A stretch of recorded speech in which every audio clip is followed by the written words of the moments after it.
একটা ছোট প্রায় পরিত্যক্ত স্টেশন। দিনে দুটো লোকাল ট্রেন থামে, কিন্তু রাতের পর কেউ থাকে না। কেন? কারণ রাত 1-2টার পর ওই স্টেশনে দেখা যায় লাল শাড়ি পরা এক পেতনিকে।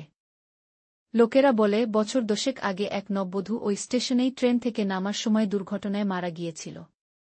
বিয়ের গয়না, লাল বেনারসি, সব ছিঁড়ে ছিঁড়ে ছড়িয়ে পড়ে রেললাইনে। তারপর থেকেই মাঝরাতে কেউ যদি প্ল্যাটফর্মে দাঁড়িয়ে থাকে, পেছন থেকে এক মহিলা বলে, শোনো, আমার ট্রেনটা আসবে তো? যদি কেউ উত্তর দেয় বা পেছনে তাকায়, সে আর ফেরে না। রনি ছিল এক কলেজ ছাত্র, শহর থেকে গ্রামে যাচ্ছিল, ট্রেন মিস করল। স্টেশন মাস্টার বলে দিল পরের ট্রেন আসবে রাত 1-2:05। রনি বলল, স্টেশনে একটু বসে থাকি। ভূতটুত বলে কিছু নাই। স্টেশন ফাঁকা, শুধু ট্র্যাকের ওপারে হালকা কুয়াশা। 1-2টা বাজতেই হঠাৎ ঠান্ডা হাওয়া বইতে শুরু করল।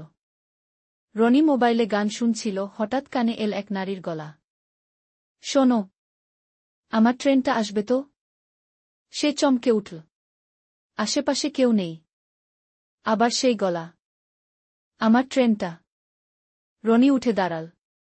ভয় পেয়েও পেছনে তাকাল। প্ল্যাটফর্মের শেষ মাথায় একটা মহিলা দাঁড়িয়ে। লাল শাড়ি, এলোমেলো চুল, গলায় ভারী হার ঝুলছে। মুখ দেখা যাচ্ছে না। সে ধীরে ধীরে রনির দিকে এগিয়ে আসছে। রনি দৌড়াতে গিয়ে হোঁচ খেয়ে পড়ে গেল। কান ঘেঁষে শুনতে পেল, তুই আমার ট্রেন থামাসনি। এখন আমি আসব তোকে নিতে। সেদিন ট্রেন এসেছিল ঠিক 1-2:20-তে। লোকজন প্ল্যাটফর্মে পেয়েছিল একটা ছেঁড়া ব্যাগ আর এক জোড়া জুতো। রনির আর খোঁজ মেলেনি।